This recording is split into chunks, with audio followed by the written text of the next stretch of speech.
Ok. Donc, la vidéo précédente, on a parlé de Ar-Rahman et Rahim. Et donc, Ar-Rahman, c'est extrême, immédiat et temporaire. Et Rahim, c'est permanent et ça ne se passe pas forcément maintenant. Petite chose à rajouter. Donc, en fait, Rahman, c'est temporaire. On a dit que c'est temporaire. C'est-à-dire que ça peut nous être enlevé. On peut faire des choses ici-bas qui vont faire que on va perdre justement cet amour et cette attention que Dieu nous porte. Et là, on en arrive à Malik et Yawmiddin, l'aya suivant. Et donc, justement, on en revient à on ferait mieux, qui est traduit souvent en tant que roi, le roi du jour du jugement. Et donc là, on s'aperçoit on fait mieux de faire attention à ne pas prendre avantage justement de cet amour et attention extrême inimaginable que Allah nous porte. Donc voilà, Malik. Donc Malik, donc Allah il utilise Malik et il n'utilise pas Rab. On a dit que Malik ça faisait partie du mot, c'était une des significations du mot Rab. Il utilise Malik et non pas Arabe parce qu'en fait en ce jour, le jour du jugement, la seule chose qui va nous importer, c'est que justement Dieu est notre maître et qu'on est, on appartient, il nous appartient, il est notre propriétaire, il est propriétaire de nous en fait, on lui appartient, d'accord? Il n'y a plus de donneur de cadeaux, il n'y a plus de celui qui maintient, maintenant c'est juste le propriétaire, d'accord? Donc les choses deviennent un peu négatives, un peu sérieuses et le Rahma il est enlevé de l'équation là, à ce moment-là. Donc Malik, on a dit que Malik c'était le propriétaire et que Malik c'était le roi. Donc c'est deux versions du même mot Malik et c'est pas une ou l'autre qu'on utilise, mais c'est bien une et l'autre. En fait, un propriétaire il a contrôle sur les petites choses et pas sur les grandes choses. Le roi il a contrôle sur les grandes choses, sur son royaume, mais pas sur les petites choses. D'accord? Donc au jour du jugement, des grandes choses vont arriver. Il y aura des grandes catastrophes et ça demande l'autorité d'un roi, d'accord? Et en même temps, chaque petite action sera comptée et ce n'est pas le boulot d'un roi, mais bien d'un propriétaire qui va voir chaque petite chose que tu fais, par exemple. Voilà. Donc en fait, Allah il prend le contrôle complet du jour du jugement en combinant justement Malik et Malik, en combinant propriétaire et roi. D'accord? Donc Malik et Yawmiddin. Donc Yawm ça veut dire le jour. Donc Allah il est propriétaire du jour qui est une unité de temps. Et en fait, les humains ils peuvent être propriétaires de plein de choses, mais jamais du temps, d'accord?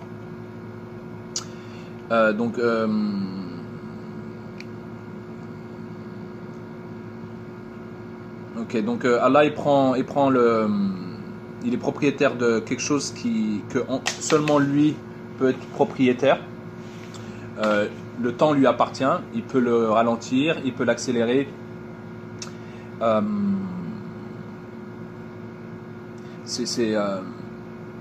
Le temps lui appartient, le jour lui appartient, donc le jour du jugement lui appartient vraiment.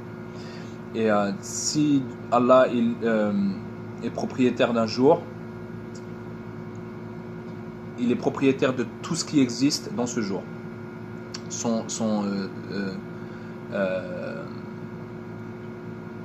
Il est le maître absolu, par exemple. Il est le propriétaire absolu de toute chose, du jour et de tout ce qu'il y a dans ce jour. C'est-à-dire tout ce qu'il y a dans ce jour, c'est la terre, c'est nous, les humains, c'est tout. Il est propriétaire de tout. Voilà. Donc, 5 minutes. Prochaine vidéo, on parle de Din. Maliki Yawmiddin. Ok, alors Maliki Yawmiddin. Malik, roi ou propriétaire, Yawm, le jour, Din. Alors il y a d'autres noms du jour du jugement. Alors il y a Yawmil Qiyam, Yawmil Takhabun, Yawmil Ashr, Yawmil Sa'a. Pardonnez ma prononciation. Mais la signification du mot Din, c'est le jour où tout sera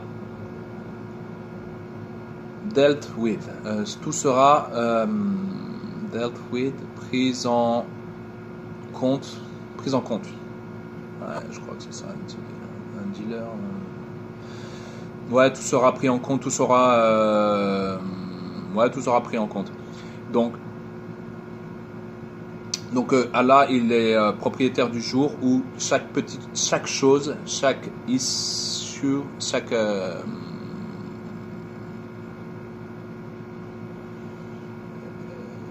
où tout le monde, chaque chose et chaque chose sera pris en compte.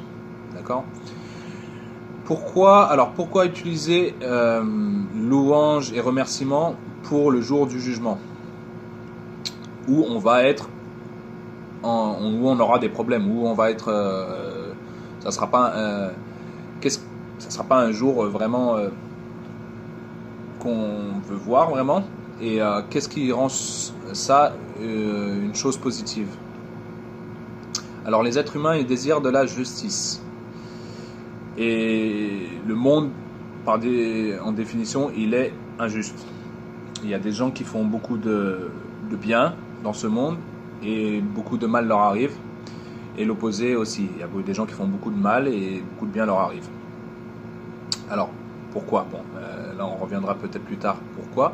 Mais dans ce monde, la justice, c'est quelque chose qui n'existe pas au sens parfait du terme. D'accord? Tu peux avoir que un peu de justice, mais pas la justice elle-même. C'est impossible. Et c'est frustrant. D'accord? Donc Allah, il donne à l'humanité un soulagement de savoir que aucun crime, aucune bonne action ne sera pas compté. Ne sera pas que chaque crime et chaque action sera compté, pardon. Ce jour-là lui appartient dans son intégralité. Donc en fait le côté positif, c'est Ar-Rahman Ar-Rahim,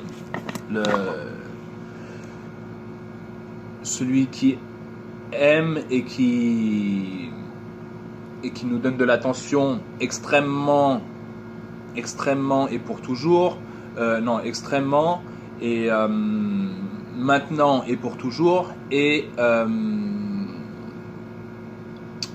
temporairement ou pour toujours et peut-être que ça maintenant ou peut-être plus tard. D'accord? Donc ça c'est le côté positif, Rahman Rahim. Après le côté négatif de Rahman et Rahim, ça serait plutôt la punition. Mais là, quand il dit Maliki Yawmiddin, le côté négatif, c'est le jugement. Et en fait, c'est pas un côté négatif, c'est plutôt le jugement, c'est quelque chose de neutre. C'est au milieu. Tu as d'un côté la punition, de l'autre côté la miséricorde, et au milieu, tu as le jugement. Donc en fait, le côté positif devrait être en balance avec le côté négatif, mais à la place de ça, Dieu il contre le positif avec le neutre. Et quand il punit, en fait, la seule chose qu'il fait, c'est d'être juste. Donc en fait, le jour du jugement, on veut la miséricorde de Allah, mais on veut pas la justice d'Allah, parce que voilà, on veut sa miséricorde et non sa justice. Voilà, je pense qu'on a vu Maliki Yawmiddin. Bon, comme je te dis, c'est des études très brefs, c'est vraiment un raccourci. On peut vraiment développer beaucoup plus et il y a beaucoup plus d'exemples à donner.